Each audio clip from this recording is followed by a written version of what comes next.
You are listening to Unscripted Moments, a podcast about Propagandhi. On this episode, I am delighted to welcome Taron Cochrane for a great conversation. Taron is a lifelong Propagandhi fan and senior communications officer at CBC in Canada.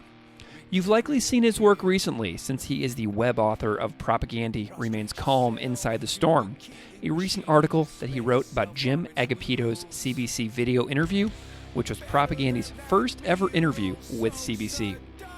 Taron and I chat about his love of resisting tyrannical government, True, and then dig into the new single, At Peace, from Propagandhi's forthcoming 8th LP. You can find the link to Taron's article and Jim's video interview in the show notes. Thank you so much for listening.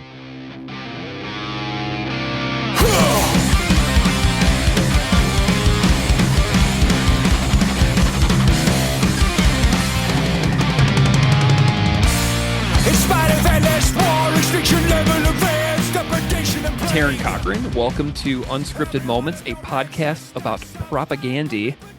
Hey, thanks for having me. I appreciate it. I am delighted that you're here. Taron, why don't you just go ahead and tell the listeners a little bit about who you are and what you do? Yeah, absolutely. My history is it's a pretty weird one.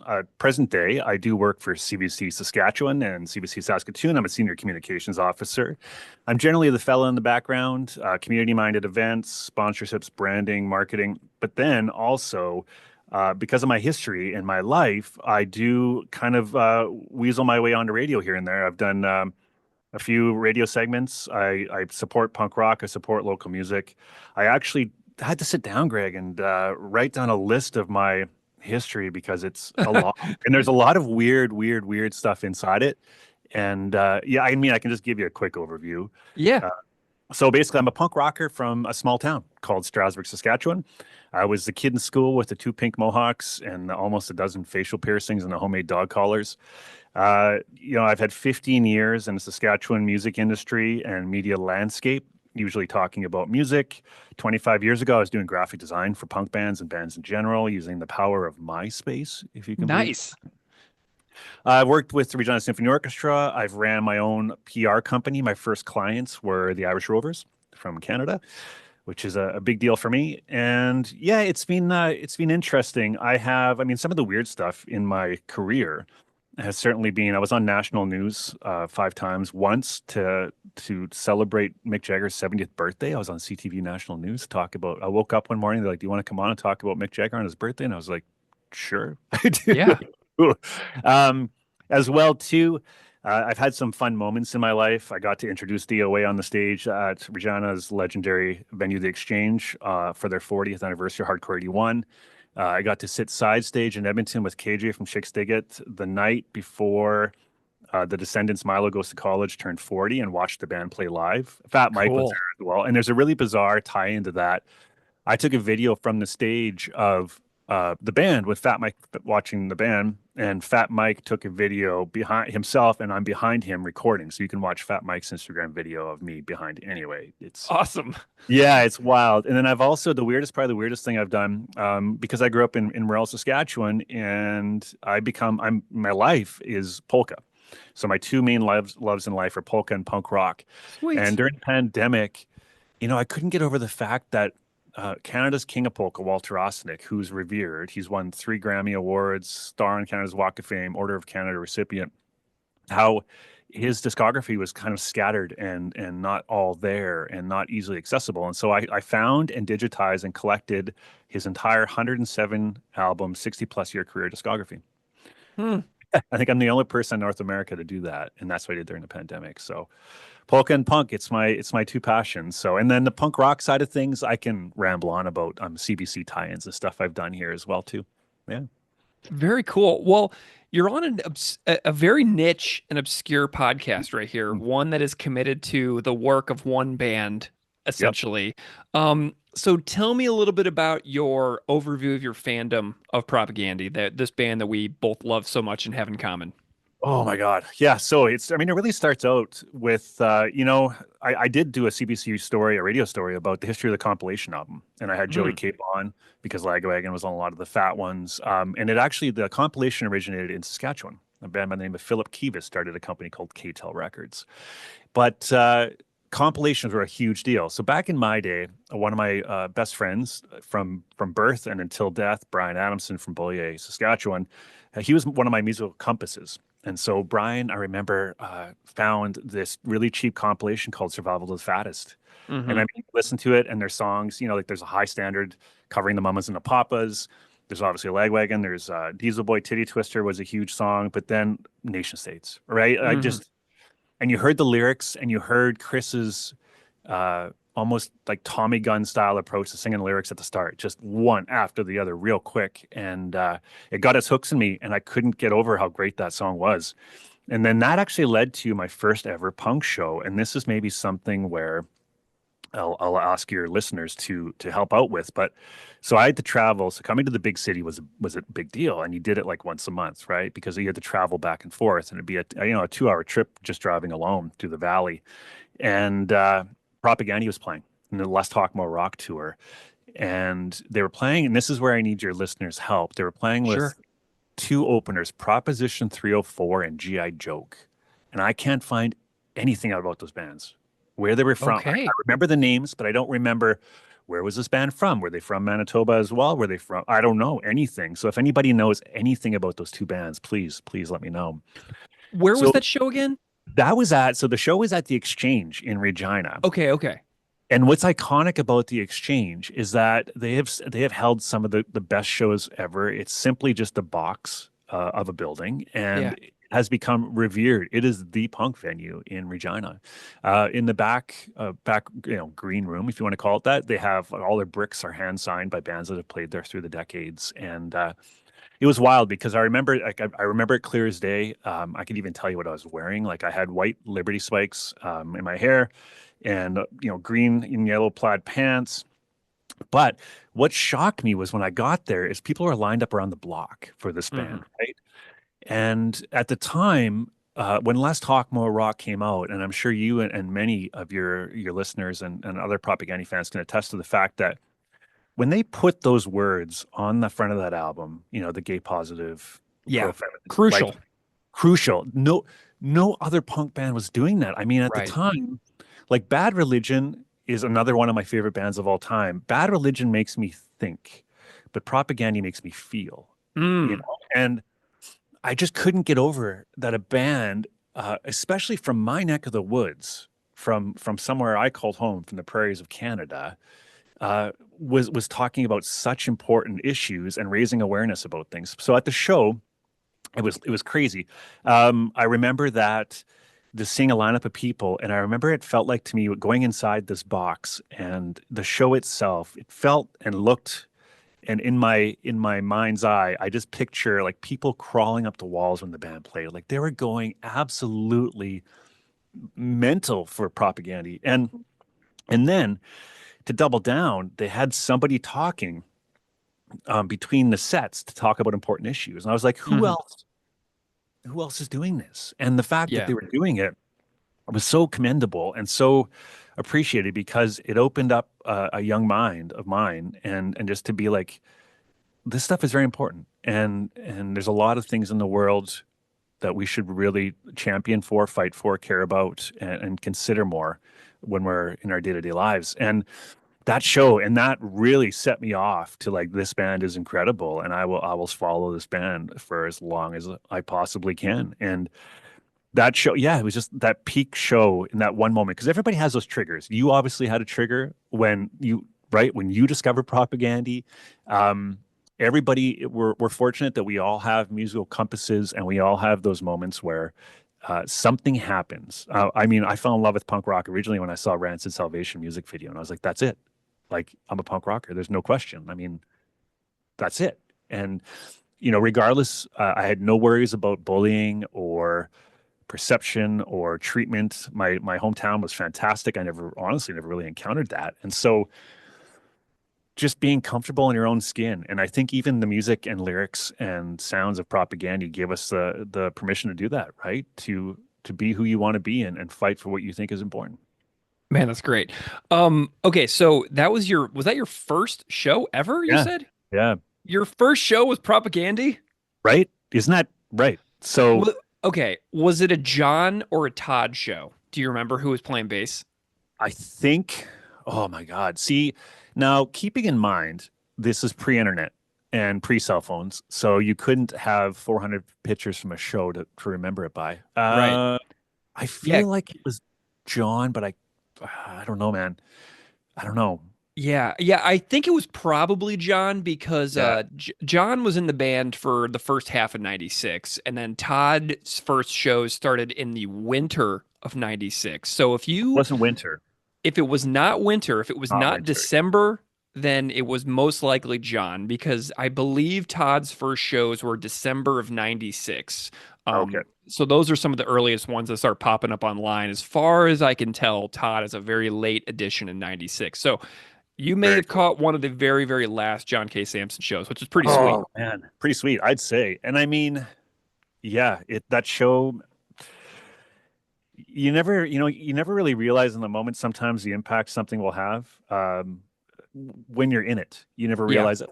I'm going to reflect on this almost 30 years later. it's You never crazy. think about that. It's crazy to think, right? Like this specific moment. And at the time, I was probably worrying about like acne or dating or, like I had something else in my head. And I certainly wasn't thinking like, I'm going to be talking on a podcast about this 30 years down the road, right? Which is What crazy. is a podcast? 30 I years know, ago, right? this didn't even Oh my exist. God. Yes. The only way you could do media like this 30 years ago is if you were recording it and like putting it out in a zine that was written, Exactly. or Right. if you had a job at a radio station. Do you know what I mean? Right. Stuff like Yeah, this yeah. little do-it-yourself approach, this stuff didn't exist back then, which I am just so delighted that I do this. It's the best hobby ever. Okay, so 96 you saw him. Yeah. Do you have any other stories of seeing them live over the next 28 9 No, honestly, do you know what? No. I just poor timing. I know they played the District, which was another iconic venue that was originally the Schnitzel House, I believe, which was like a Polish restaurant where Sask's first ever punk band, the Extroverts, played. Mm-hmm. 2007. I missed that. And then I missed the later shows, like the later teens of 2000s. And then the one time I was going to have my redemption and actually see them again, COVID hit and canceled the show. Yeah. So Well, here's another thing. I went to the October of 2021 shows, the three in a row they did in Winnipeg at the Park Theater. So if they announce those shows, you should come because I'm going absolutely. Are and you we can going? Oh, hang. right on. That'd be awesome. They haven't announced any shows yet in Canada for the new Yeah. record, but if they when they do get announced, like the next thing I will be doing is either going to Southern Ontario shows or Winnipeg. So I was see you just at, there. have you ever been to the Park Theater? Yeah, I saw three shows there in 2021. Oh, yeah. Sorry, you were just saying that. Yeah, yeah, yeah. Oh, man. The Park Theater's fantastic. I was actually just there for work and we did. So, Women in Music Manitoba released an album called Her 204 One Great City Revisited, which is Mm-hmm. obviously a nod to John's band, The Weaker Thans. Yeah. And it's all female, gender diverse artists from Manitoba covering old songs from back in the day.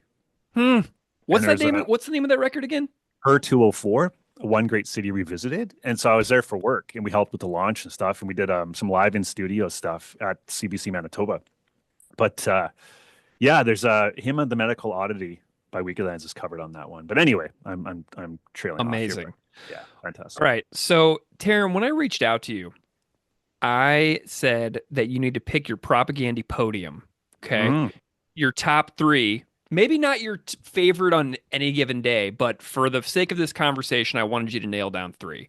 I love yeah, doing conversations like this. I don't do many conversations like this anymore. I've done so many of these episodes in the past that I kind of got away from it. But when the opportunity came to have you on to talk about the article that you wrote in conjunction with the Jim Agapito video interview that you recently did for CBC, I couldn't help but doing a Propagandhi podium episode. yeah, So fantastic.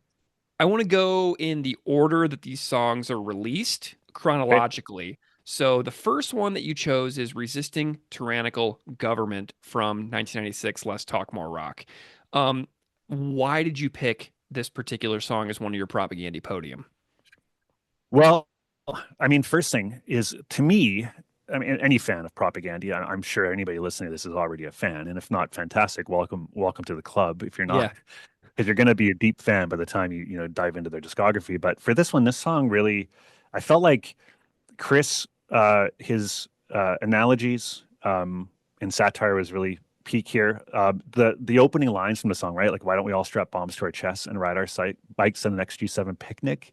Yeah. I mean, nowadays you can hear that and instinctively go on your phone, go on the internet, and go, what is G7? What's a G7 committee? And you can find all this information out within seconds. But back in those days, you didn't, and you had to figure that out. But that's a heavy state. Like talking about kids riding their bikes with bombs strapped on their chest. I'm like, the visual alone. And I mean, there's a couple other lines that I really, really loved. I don't want to be the Steve Smith of the revolution, which I think Hmm. if you're a hockey fan, and I mean, I was a hockey fan. I was a major fan of the Flames. I played hockey as a kid. I don't want to brag. 88, 89, 90, Strasbourg Bergen's most sportsmanlike player. But anyway, so back in the day, like the Flames and Edmonton rivalry and the Steve Smith story about how he scored on his own team and lost the Oilers the game in the playoff is just like, I don't want to be the Steve Smith of the revolution. Like if you taught, that's mind-meltingly smart. You know, how he tied in like some reference to hockey, which is, peak Canada. And then, like the Jesus saves, Gretzky scores, the worker slave, the rich get more.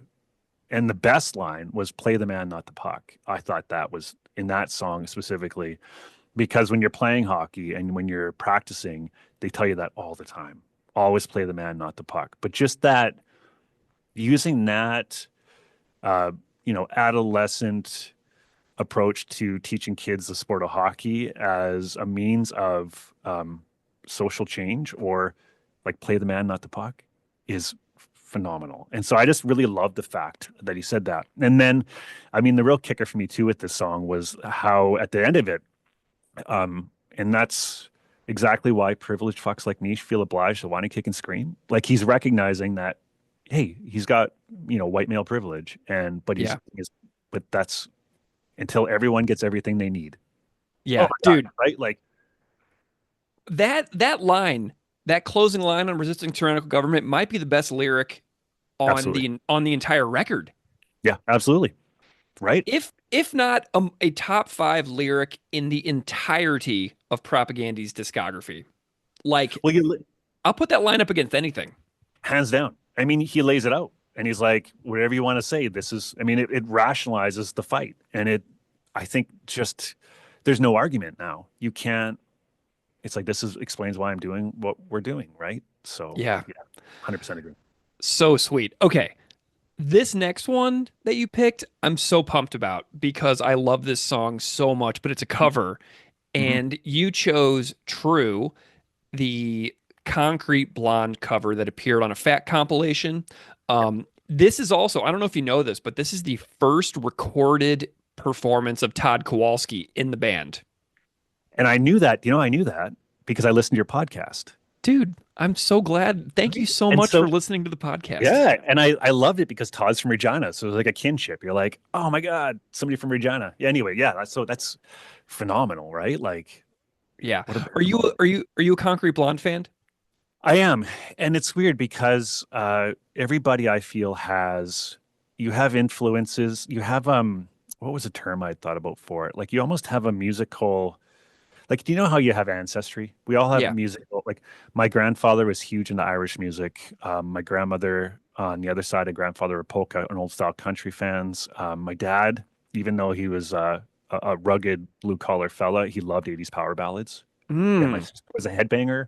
And so all that stuff came at me. And then I fell in love with punk rock. So there was a lot of 80s influence in my youth. Belinda Carlisle, your Journeys and Concrete Blondes and stuff like that. But one thing I liked, Greg, about this song was that so when it came out, number one, I was on a class trip. It was our graduation trip. Went camping way up northern Saskatchewan, and I had a little a Discman. My sister had a Discman that I borrowed that would skip if you didn't hold it right, and I had the physical fatness CD. You dive into again back in the day with no internet, you dive into liner notes and you dive into lyrics and I couldn't get over the fact that at that time in my head, propaganda was a very big deal, and they had done so many great things. And that would be from a marketing business standpoint, that would be the time to go, hey, we got a new album. We're going to tease it with a song, Yeah. right? Like you put a new single on there and you get people intrigued. But propaganda was like, no, screw that. We love Concrete Blonde. We're doing a Concrete Blonde cover. Yeah. And and it was kind of like the early days, um, giving you a taste that coming down the line, they were gonna like really lean into their influences more, whether it be the thrash metal Eraser and Sacrifice and stuff like that, or it's Concrete Blondes. Like your podcast episode where you and Chris ran through his solo effort, right? One of my Was favorite episodes incredible. I ever made. Oh my God. I couldn't stop listening to it. Like it almost obstructed my plans for the day because I'm like, I got to keep listening to this podcast. So I need to do something where I can have an earphone in. Man, that episode was like four and a half Good. hours long too. When you add in all the guests from that performed on the record, like one of my favorite top episodes of any of the 500 plus podcast episodes I've ever made is that one. Oh, so good. And it's just like to actually hear it from the horse's mouth and like Yeah, why you did this. But just the fact that like he talks about, Concrete Blonde being a crush and he liked the yeah. music, but he's a teen, right? So I was like, this is Jeanette, amazing voice. right. Like, but the fact too that the band took this opportunity to go, hey, we're going to be on this big comp. Comps were huge back then. The band was huge. And no, we're paying tribute to a band we love. I was like, that's commendable. And that's what Yeah. I really appreciate. And so I listened, I kind of think about that too. And it reminds me of that trip too, because I remember we had two options. You could either stay back home in the hometown and have a rager of a party, or you can go on an adventure and learn about nature and go on a trip. And we did that. But we also did mischievous things. We threw cans of food in the fire until they exploded and they shot off like fireworks. And we did stupid teenager stuff too. But yes, it's great memories. I love it. Well, those first two Concrete Blonde records, whenever I was doing this podcast, I went back and I listened to all those records and like Free and Bloodletting, like those records are so good. Right? And then I was like thinking like, man, this voice is so familiar. And then I put it together later that Jeanette sang a verse on Bad Religion Recipe for Hate. And I was Which like, is nuts. come on. And then you I start to know. realize the way all the musical world is like interlinked and it's just Oh, so, we're all so connected. cool. Right? Isn't that the best? Uh, I just love the fact that in some way, shape, somebody once told me, especially in the Canadian music industry, it feels like there's 20 people. Like everybody's connected to everybody. I mean, that's just the way it is, right? Bands, yeah. industry, and all of that. Yeah. Okay, let's talk about something that's happening right now. Okay, Mm. you and Jim Agapito from CBC recently did an article and a video version of an interview with the band, and I'm looking at yours right now on cbc.ca called Propagandhi Remains Calm Inside the Storm. Exclusive CBC Manitoba interview shows a band finding peace in today's world. You wrote the print edition. Jim Mm. Agapito from CBC Manitoba did the video edition live from the band's practice space. Um, Undisclosed location. undisclosed location. Tell me how you and Jim got to collaborate on this article and this video. Yeah. This is kind of a wild story. So, I work at CBC Saskatchewan. There's a few initiatives that they're doing here, and one is to create a prairie region. So amalgamate Alberta, Saskatchewan, and Manitoba. Now, my manager also manages communications for Manitoba, so we've already kind of worked in tandem with them already. But as part of that, I've somebody told me I was a unicorn because I've kind of shaped my career and my work efforts around music because I love music. So they tapped me on the shoulder to go help with that Her 204 album release in Manitoba.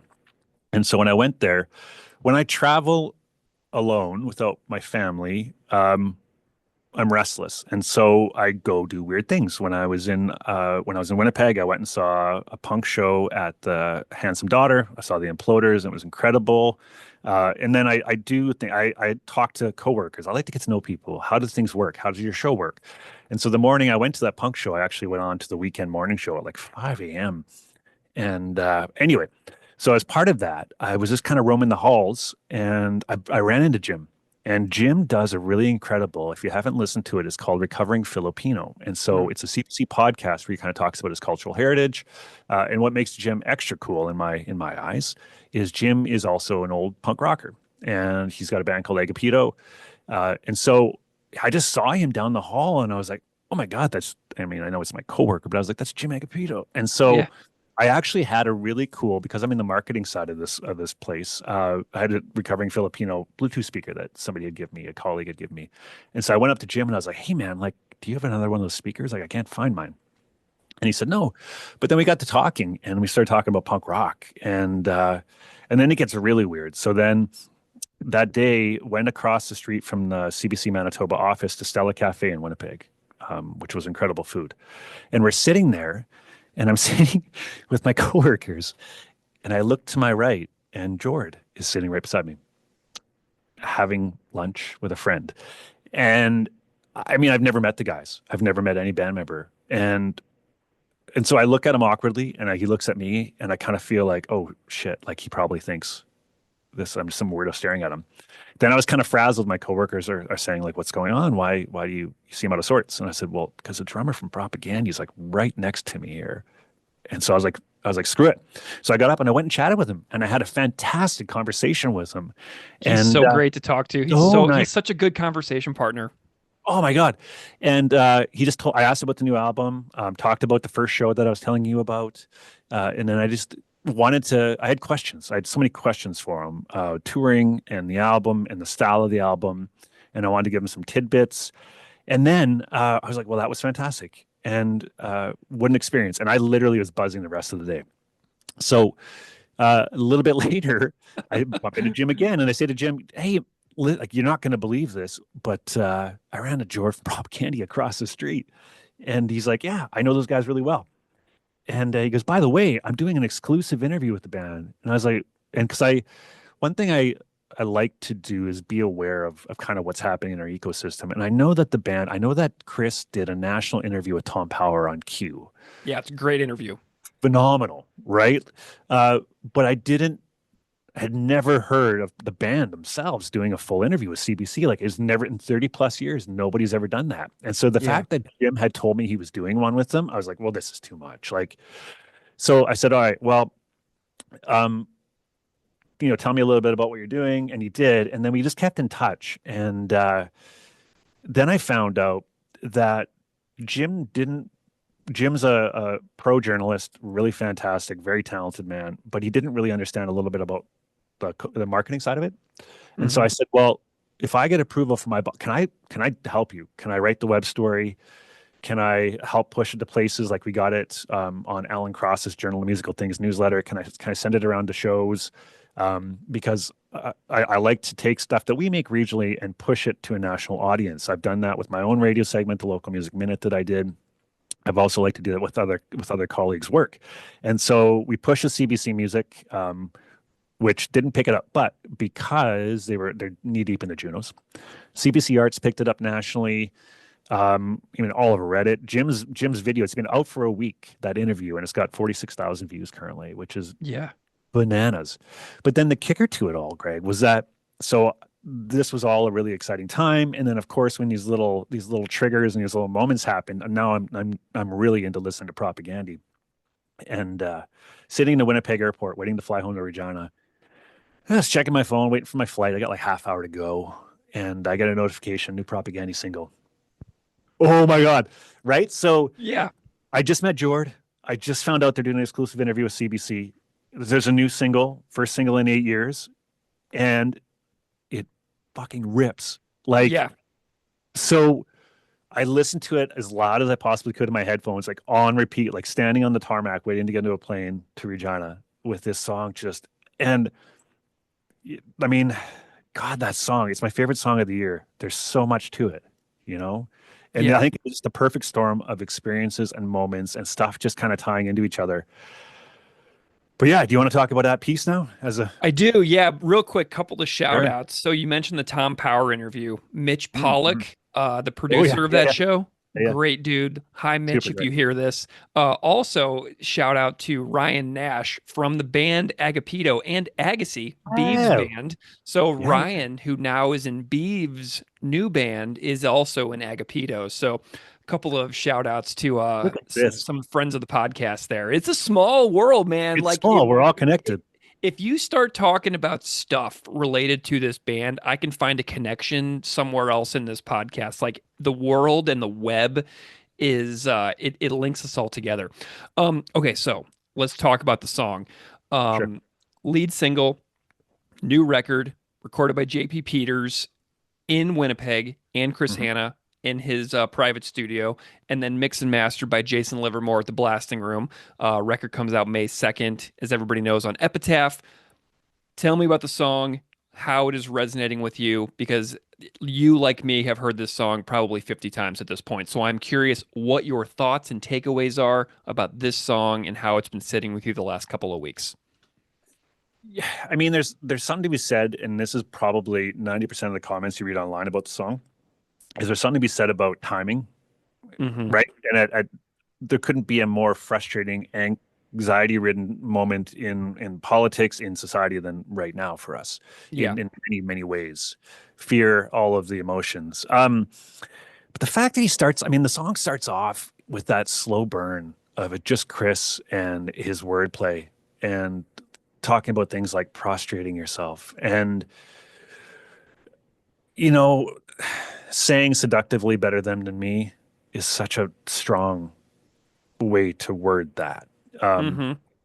but then it goes straight from that slow build, that slow burn, to just riff city, and it just melts faces. You're like, oh, like it just, there's a lot of those moments in the song that are just 0 to 60 moments, right, where it goes from like you're just really enjoying it to just blazing.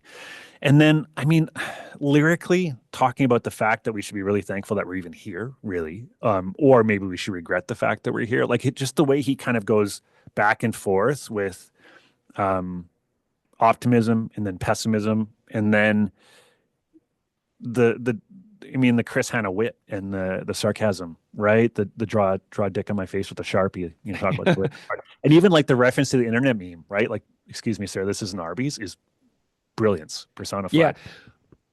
What's so funny is that Arby's line is that people who listen to the podcast who live in Europe and UK wrote to Oh no, me and they were like, what does that Arby's thing mean? And I, as an American who fully understand that yeah, yeah. joke, uh, had to explain this to several listeners who live across on the other side of the world, what that joke was all about. And the people were like, oh my gosh, that's so genius. Because it's like the Right. ranting person who comes up and it's like the angry white late 50s male who's just blah blah blah, this is wrong and this is wrong and blah blah blah. And I just love that joke about being like, okay, sir, what would you like to order for dinner? Okay. Because it's like this lonely, ranting person just Yeah. telling off somebody who is totally inappropriately being informed about this person's frustrations in the world and then having to draw them back into the real task at hand, which is just ordering your frickin' sandwich and fries, you know? Well, another thing too that really hit home for me as a Canadian, which maybe people in Europe might not know, is like Bruce Cockburn is a big deal here, Oh, and yeah. So tell me about that that lyrical reference. yeah. So "Lovers in a Dangerous Time" was huge. It was a huge Canadian hit, and so big, in fact, that when the Bare Naked Ladies, another huge Canadian They band, were covered it. starting, they covered it, and they took it to like, and that catapulted them. I mean, Yeah. it's revered here. It's revered like Stomping Tom, Anne Murray, all of those. It put, in my opinion, put Bruce Cockburn on the map, really, within the fabric of Canadian society. But even just, it's a very, very, very powerful line in it. Got to kick at the darkness so it bleeds daylight is poetry. It's pure Yeah. poetry. And the Yeah. fact that Chris took it and referenced it so perfectly, but then, like, here's the thing about Propagandhi for me, and I'm sure you and many other people, is like I don't want to I don't want to slag Motley Crue fans, but it's like they're not as good as they were. And I mean, they not long ago released the Beastie Boys. I think it was a Fight for Your Right to Party cover, and it was real bad. And Hmm. so there's a sadness in our lives where sometimes as you age, things aren't as good as what they once were, right? Yeah. Musically and whatever else. But he hits that note after he sings that Bruce Cockburn line, and you're like, Yeah. this voice is like, what, right? It's just holy hell. Yeah. So it's like strength, and so I think it just shows you that this band is literally Benjamin buttoning it, right? Like they're just getting better with age. Yeah. And Well, and they age with us. They don't give us the yeah, same thing over and over and over. mhm, There's always so many new elements that come with each passing record where it's like, how can you give us something new whenever you are involved in like this almost like a pigeonholed scene in a lot of ways, you know what I mean? absolutely. But they Yeah, constantly evolve, which is what my favorite thing about them is that I don't care how long it takes for there to be a new record because I know that when I get one, it's not going to be the same as the last one. absolutely right. Did you catch that low end theory bass teacher reaction Oh, yeah, to yeah, yeah. that piece? Yeah. Oh my God. Yeah. And hilariously, I just talked to Jason Livermore, who mixed and mastered the record, and he talked about that clip as well. So we are very big fans of Low End University on this podcast, and his That's love of Propagandhi, his developing fandom has been so wonderful because here's the thing about me is that I do my best to bring excellent commentary about this band to the world via this podcast. However, I only know so much about music and performance and musical choices that musicians make, which is something that I've always sought to seek out in guests. And I just love the fact that the low end university guy is so complexly and intricately detailed with his commentary about Todd because I love sharing his stuff because it's so nuanced and beautiful every single time. Maybe he'll come on the podcast someday. He and I have chatted a little bit, that but would be his fantastic. his videos are so awesome, though. So I'm glad that you saw that and enjoyed it too. Because not only have you enjoyed it, but man, the guy who mixed and mastered the record, Jason Livermore, is loving it too, which is pretty That's sweet. cool. And the thing is like I like that it's a different take. He's pointing out things that I never thought about. And I mean, one Hmm. of it, maybe was it that video or another video he did of Propagandies where he was talking about how normally in music, the singer follows the band, and in Hmm. Propagandy, the band's following the singer, like for the Yeah. stops and the starts, and like when to build up and slow down. It's like, wow, I never even thought of it that way, but it Oh, completely makes sense. absolutely. Like in our Today's Empires, Tomorrow's Ashes episode that we Yeah. did very, very early on, I think it was like episode 12 or 13. My former co host and I, Keith, were talking about how so many of George's fills are aligned with the way that Chris delivers a lyric and how Mhm. a fill and a lyric is so like connected to each other in a way that a lot of bands really miss out on trying to hone in on for their own songs. So that's something that I have absolutely loved about this band forever is the ways that so many of the performance elements line up so adequately with what the lyrics are doing. And it's like, man, you really, that's not an accident. This is hard work. Yeah, you guys are they're practicing, they're perfecting Yeah, their art, which is fantastic to hear and see, right? Like, oh my God. absolutely. Okay, so you write this article, you and Jim collaborate. It's great. I was just reading it earlier. What's next? Like, what are you excited about as far as like your Propagandhi fandom? What are you hoping? What are you looking for next? You know what? Here's what I hope and dream. So CBC has something called syndication, which is, if people aren't familiar with it, it's a service where stuff is sent out to every CBC across Canada with the intent of, hey, if you're doing a 2 hour afternoon radio show and you need to fill 3 minutes, here's a potential song you can grab. We do that. We do a lot of local content, like a lot. Actually, our CanCon, Canadian Content Regulations, CanCon is 30%, I think, for commercial radio. We hit 70 on our shows, Mm-hmm. at least, probably more than that. But so anyway, syndication offers up interviews as well and stuff too. And I just I like seeing stuff get more attention on more CBCs around Canada. When the DOA tribute album came out, I lined up an interview with Joey Shithead on CBC Yukon because I was like, why not? Like Yukon, how cool. So that's my dream for Propaganda is I want to see more CBC love from them. Whether through syndication or just stations picking up, because there's also a twofold approach. Because present day, our target demographic is also 30 to 49, which Mm-hmm. is punk rock fans, and Yeah. especially Propaganda fans. And so that's another goal as well too. So I just want to see more love across the country for a band who could not be more of a Canadian band. I mean, really, you want to talk about being proud of where you're from. I mean, I think Propaganda is a pretty great shining example of, I'm very proud that they're from the prairie. So I want to see them outside of the comfort areas for a lot of shows and stuff and playing more punk rock. And, so I co-hosted, we have a noon hour call-in show across the province called Blue Sky, and I got to host it. And I also got given the keys to come up with a theme and line up the guests. And so I did one called Prairie Punk Rock, celebrating Punk Rock around the province. And I got to start the show with Anti Manifesto, which I thought that ripped. And I thought as a teenager, like I wouldn't have even been able to fathom this happening. And I also got Raylene Perkins as a guest because I listened to her Cool. podcast interview with you. And so I got her to come in studio because I was so impressed that you had pegged somebody from Regina to go on your podcast. And I loved That her. rocks. Raylene is Right? awesome. That Raylene Perkins. Woo. That's a great. It was so cool. But anyway, so my hope and dream, and I think this album is going to do huge things. My buddy Brian Adamson was telling you about. I went and met up with him last night, and he was saying too that this album is going to blow the roof off. I mean, it's not like the band isn't huge already, but it's going to be a huge deal in our Mhm. hearts and minds, right? Like, and that's what I want to see. I want to see the band. I don't want to say get the respect they deserve because they obviously have. I mean, they have a whole podcast dedicated to it. Yeah. But I want to see more bass teachers on YouTube wildly discovering their music. I want more ears open to them. I think even from a social and mental and awareness aspect, from what they stand for and what they're singing about, to just a general enjoyment of music. I mean, I think more people need to know about this band, and I think getting airplay and getting on CBCs across the country is a simple step to making that happen, right?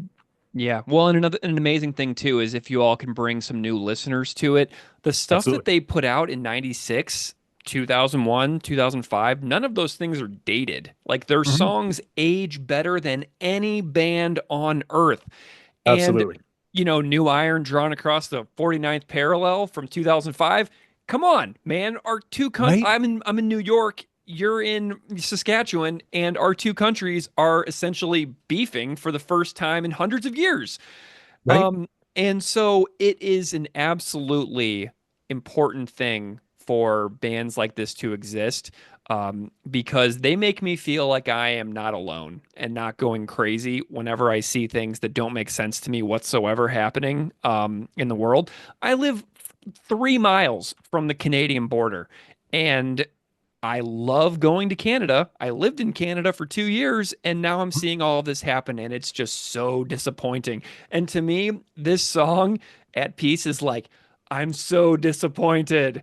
You know what I mean? And it's making me feel not alone. And Absolutely. but 100%. it's like kick of the darkness till it bleeds daylight. Like just keep on punching in that disappointment because then the disappointment may eventually get shattered. Um, Absolutely. and we can break back through. Which, if you tie back to the supporting cast LP, there's the lyric, got to keep on trucking anyway. It's Right. like the No, it's, critique, like the critiques and the uh, frustrations of the world are there. And then it always makes us think about that little teeny tiny kernel of hope, which this band does so regularly. so well. Well, Taron Wow. Cochrane, CBC, I Yeah. am delighted to Must have been chat really nice. about I appreciate it. chat about the record, the new record, how excited we all are, as well as a couple of you know, kind of forgotten songs, True and Resisting Tyrannical Government. Love chatting with you. Do you have any things that you would recommend people check out, or places to follow you if you would like for Yeah, sure. people to get in touch? Yeah, you can find me. I'm off and on, but on Instagram at Taron Cochrane. My email is taron.cochrane@cbc.ca if you want to reach out, which bands have done. Actually, when this web story went up, bands reached out. You reached out on Instagram. I love hearing people. I love just hearing your stories. I love hearing new music. We actually had a woman reached out to me. Her husband and her live in Portage la Prairie, and Mm, she's in University of Brandon studying politics and media and the decline of rural prairies. And I'm like, what? wow. But she read the story. Yeah, it was really fascinating to talk to her. I love hearing from people. That's mainly the places you can find me. I'm on Facebook. I don't use X much anymore, which, by the way, just a quick X story. Um, a few years ago, Chris Hanna or Propagandhi followed me on X, and I was like, Yeah. I think my brain melted at the time. Yeah, that's where you can find me. I love talking about music. I love to hear music recommendations. I want to hear your propaganda stories. I want to hear your recommendations. Maybe you're in a band. All of that stuff. All tell me the really powerful, CBC-ish stories that you have to share. And then another thing too, I just want to go out on, Greg, is I really have been listening. I've been trying to do an album a day and just kind of really dissect. And Failed States, things I like at the end when you hear the Anishinaabe one. Yeah. I was Wab like, Canoe. Lab Canoe. I was like, the premier of Manitoba? Hmm. Like, oh my God. I was actually just talking. We have a CBC Indigenous unit here who focus on Indigenous storytelling. And one of them just released, like, they've released several incredible stories about the importance of Indigenous languages and maintaining Hmm. them. There's even like ties into Edmonton. So anyway, so I was telling him that, and I was like, you got to listen to the song because at the end of it, right? Like, it's just that's how you do it. Man, I regret one of my biggest podcast regrets is that I did not go as hard as I possibly could to interview Wab Canoe before he became the premier of the province Oh, for yeah, the yeah. podcast because he's impossible to get a hold of. You Oh, of course. can't No, no, no, no. you Yeah. can't get to him. And so I that is like one of my biggest like white whales is maybe someday I will get Wab Canoe. I've emailed him, no response obviously. You never Um, know. Maybe one day. maybe one day, but an No. amazing like, and I just got to give a shout out to what he's doing Yeah. with searching landfills for murdered and kidnapped women and who have been murdered and killed and their bodies dumped. I am so impressed with his efforts because so many people in Manitoba were like, you can't do that, it'll be too expensive. But Wab Canoe has been leading the charge to recover Indigenous women's bodies from landfills across the province. Absolutely amazing efforts. And I just wanted to publicly say on the podcast how impressed I am to see a person in politics actually doing something powerful like that. Matters a lot. Yeah. Yeah. It's fantastic. Good to see. Well, Taron Cochrane, I'm going to link the article and Oh, the sweet. Jim Thanks, man. Agapito video in the show notes. Everybody out there, thank you so much for checking those things out. Taron, what a pleasure, man. Thank you for being here. It's been super awesome. I really appreciate it. Thanks for taking the time to chat with me and stuff like that, too. Yeah, it's been great. Sometimes you must protect yourself. Fuck around, research for resilient. A power through the waves of disappointment. Maybe not quite driving, but I'm buoyant. I am at peace these days. Give and take a fit of blinding rage. I can't seem to shake the belief that there's a limit.